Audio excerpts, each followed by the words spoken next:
Hey everyone, welcome to Study Vibes English for class 8. Today in this video we will discuss question answers of the chapter 4 The Treasure Within from the text It So Happened. किसी भी chapter के question answers discuss करने से पहले उस chapter की complete story पता होनी चाहिए। तो जो लिंक है वो डिस्क्रिप्शन बॉक्स और कमेंट सेक्शन में है। पार्ट 1 और पार्ट 2 दो वीडियोस हैं जिसमें इस कंप्लीट चैप्टर को एनसीईआरटी एक्सप्लेनेशन के साथ दिया हुआ है। आप प्लीज़ उस वीडियो को देखना, तो आपको क्वेश्चन आंसर्स बहुत आसानी से समझ में आएंगे। तो चलिए स्टार्ट करते हैं कॉम्प्रीहेंशन चेक क्वेश्चन से on page number 28 of your book. First question is why did Hafiz contractor have nightmares about. यहाँ पर जो पूरा चैप्टर है वो क्या है, एक इंटरव्यू है जो कि एक बेला राजा ले रहा है हाफिज कॉन्ट्रैक्टर का, जो कि एक बहुत सक्सेसफुल आर्किटेक्ट है। हाफिज कॉन्ट्रैक्टर स्टार्टिंग से ही एक बहुत अच्छे स्टूडेंट नहीं होते हैं। वो अपने स्कूल टाइम में बहुत बार चीटिंग करके एग्ज़ाम दिया करते थे, बहुत बार उनके कम मार्क्स आया करते थे। तो उनके लाइफ में कुछ ऐसे चेंजेस आए जिसके बाद वो सक्सेसफुल हो गए, वो हमें इस चैप्टर में डिस्कस करना है। और जो पहला क्वेश्चन है वो ये है, जब वो छोटे थे तो हाफिज कॉन्ट्रैक्टर को नाइटमेयर्स आते थे, यानी कि रात को बुरे सपने आते थे, और वो किस बारे में थे वो आपको इस आंसर में बताना है। तो आंसर में हम लिखेंगे Hafeez Contractor had nightmares about appearing for a maths examination where he did not know anything. Hafeez Contractor को सपने आते थे कि वो एक ऐसा मैथ्स का एग्ज़ाम दे रहे हैं और वहाँ पर एग्ज़ाम देते टाइम उन्हें कुछ भी नहीं आ रहा होता। इससे पता चलता है कि उनको मैथ्स से डर लगता था। नेक्स्ट आते हैं क्वेश्चन नंबर 2 पर। What did the principal say to him which influenced him deeply. Hafeez Contractor एक बहुत अच्छे स्टूडेंट नहीं थे, पढ़ाई में ज़्यादा ध्यान नहीं देते थे, खेल कूद में ज़्यादा ध्यान देते थे। उनके प्रिंसिपल ने उन्हें कुछ ऐसा कहा जिसकी वजह से वो बहुत ज़्यादा इन्फ्लुएंस्ड हुए, बहुत प्रभावित हुए, उनके दिमाग पर बहुत असर पड़ा। आंसर में हम लिखेंगे the principal told Hafeez Contractor that he should act as a responsible grown up person, he should rise to the occasion in study. Principal जो है वो हाफिज कॉन्ट्रैक्टर को बताते हैं कि जो तुम्हारी मदर है वो काम करके पैसे कमाती हैं ताकि तुम्हारी पढ़ाई जो है वो एकदम स्मूथली हो पाए, कोई दिक्कत ना आए, और तुम्हें भी एक रिस्पॉन्सिबल पर्सन की तरह एक्ट करना चाहिए। तुम अब छोटे बच्चे नहीं हो, अगर तुम्हें अपॉर्चुनिटी मिली है पढ़ने की तो तुम्हें उसका फ़ायदा उठाना चाहिए। You should rise to the occasion, और पढ़ाई करनी चाहिए। नेक्स्ट आते हैं क्वेश्चन नंबर 3 पर। यहाँ पर जो लाइन है वो हाफिज कॉन्ट्रैक्टर ने बोली थी कि that year I did not step out on to the field, what was he busy doing that year. वो कहते हैं कि उस साल वो फील्ड में नहीं गए, यानी कि वो किसी भी मैदान वगैरह में उस साल खेलने नहीं गए। तो फिर वो उस साल क्या कर रहे थे, तो आंसर में हम लिखेंगे he would go for prayers, would eat and study, he read all the books starting right from the 5th standard।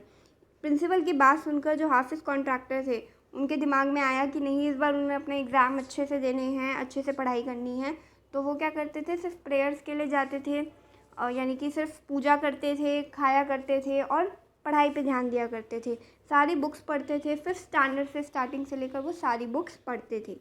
Next आते हैं क्वेश्चन नंबर 4 पर। क्वेश्चन नंबर 4 का फर्स्ट पार्ट है what distraction did Hafiz contractor create one day. एक दिन जब हाफिज कॉन्ट्रैक्टर को मन हुआ कि वो अपने लिए कुछ एंटरटेनमेंट के लिए सोचे, तो उन्होंने वो एक डिस्ट्रैक्शन क्रिएट किया, उन्होंने पढ़ाई से हटकर कुछ किया। तो उन्होंने क्या किया, आंसर में हम लिखेंगे for a whole hour he had been playing a game called chor police. तो उन्होंने अपना एक पूरा घंटा चोर पुलिस खेला। तो इस तरीके से उन्होंने अपने लिए एक डिस्ट्रैक्शन क्रिएट किया, पढ़ाई से हट के कुछ किया। सेकेंड पार्ट में आपसे पूछा है would participate in the distraction had you been with him, कि अगर हम उसके साथ होते तो क्या हम इस डिस्ट्रैक्शन में पार्टिसिपेट करते। तो आंसर में हम लिखेंगे if I were not studying seriously I would have like to participate in the game. अगर हम भी सीरियसली स्टडी में ध्यान न देते तो हम भी पार्टिसिपेट करते। तो ये हम इस आंसर में लिखेंगे कि if I were not studying seriously I would have like to participate in the game. Next अब आ जाते हैं बात सब्सक्राइब की। तो आप प्लीज़ हमारे चैनल को सब्सक्राइब करो। अगर आपको ये क्वेश्चन आंसर्स का एक्सप्लेनेशन अच्छा लग रहा हो, ये हमें मोटिवेट करता है आपके लिए और ज़्यादा वीडियोस लाने के लिए। नेक्स्ट आता है पेज नंबर 32 पर question number 1। Hafeez Contractor wanted to join the police force, why didn't he. Hafeez Contractor के मन में था कि वो बड़े होकर पुलिस फोर्स ज्वाइन करेंगे, लेकिन फिर उन्होंने ज्वाइन क्यों नहीं किया, वो आर्किटेक्ट क्यों बन गए? तो आंसर में हम लिखेंगे he didn't join the police force because his mother wanted him to do his graduation instead of joining the police force. तो उन्होंने पुलिस फोर्स इसलिए ज्वाइन नहीं की क्योंकि उनकी मदर चाहती थी कि वो ग्रेजुएशन कर ले पुलिस फोर्स ज्वाइन करने की बजाय।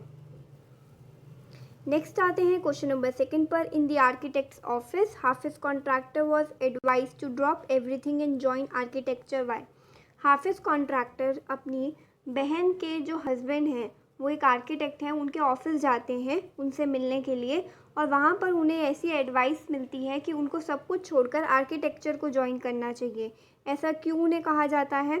तो आंसर में हम लिखेंगे Hafeez Contractor had a natural talent for architecture. हाफिज कॉन्ट्रैक्टर के अंदर नेचुरल टैलेंट था आर्किटेक्चर के लिए, वो आर्किटेक्चर में पहले से ही बहुत अच्छे थे नेचुरली। और इन the architect's office he was asked to draw a few specific things. He drew them immediately. Then the architect was impressed. He advised him to drop everything and join architecture. Architect office में उन्हें ये भी कहा गया था कि वो कुछ चीज़ें डिज़ाइन करके दिखाएं पेपर के ऊपर, तो उन्होंने बहुत अच्छे से उसको डिज़ाइन किया, बहुत सी चीज़ें एकदम फटाफट से बना दी, और जो भी आर्किटेक्ट वहाँ पे थे वो इम्प्रेस हो गए। इवन यहाँ पर उन्होंने एक ऐसे भी पर्सन को टोका था जो कि विंडो का गलत डिज़ाइन बना रहा था, और उन्होंने ये कहा हाफिज कॉन्ट्रैक्टर ने कि ये विंडो तो खुलेगी ही नहीं, और उनकी बात सही साबित हुई थी। तो इस तरीके से उनके पास जो नेचुरल टैलेंट था आर्किटेक्चर का, इसकी वजह से उनको ये एडवाइस दी गई कि वो सब कुछ ड्रॉप करके आर्किटेक्चर को ज्वाइन कर लें। नेक्स्ट आते हैं क्वेश्चन नंबर 3 के फर्स्ट पार्ट पर। What was Mrs Gupta's advice to Hafeez Contractor? Mrs Gupta Hafeez Contractor को कुछ एडवाइस देती हैं। वो क्या एडवाइस होती है? She advise Hafeez Contractor to be an architect when he grew up. Mrs Gupta Hafeez Contractor की टीचर होती हैं। वो भी हाफिज कॉन्ट्रैक्टर को कुछ सलाह देती हैं। वो ये कहती हैं कि जब वो बड़ा हो जाए तो वो आर्किटेक्ट बने। Second, what made her advise to do so? Mrs Gupta Hafeez Contractor को ये एडवाइस ही क्यों देती हैं?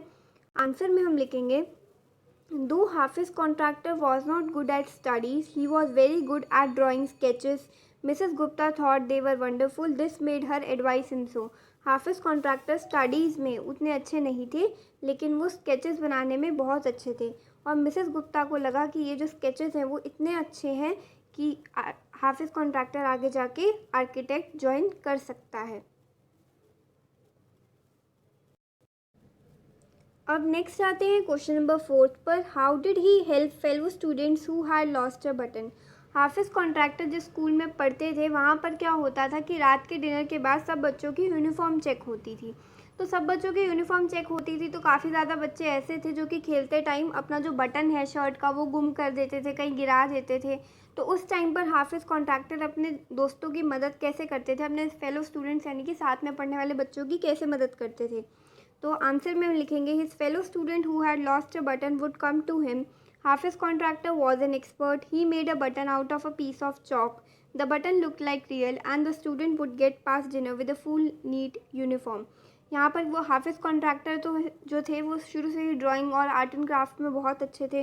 वो क्या करते थे, चौक के पीस का बटन बना देते थे, और वो बिल्कुल रियल के जैसा लगता था। जितने भी बच्चे थे वो हाफिज कॉन्ट्रैक्टर के पास आते थे जब भी ये प्रॉब्लम आती थी कि बटन नहीं मिल रहा है, तो वो चौक के पीस का बटन बना देते थे, और वो बटन एकदम असली जैसा लगता था, और जो स्टूडेंट जो हैं उनको डांट नहीं पड़ती थी डिनर के बाद जब फुल यूनिफॉर्म चेक होती थी।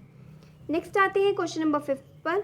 विच rules did he break as a school boy? जब हाफिज कॉन्ट्रैक्टर एक स्कूल बॉय थे, स्कूल के टाइम पे वो कौन कौन से रूल्स को तोड़ देते थे?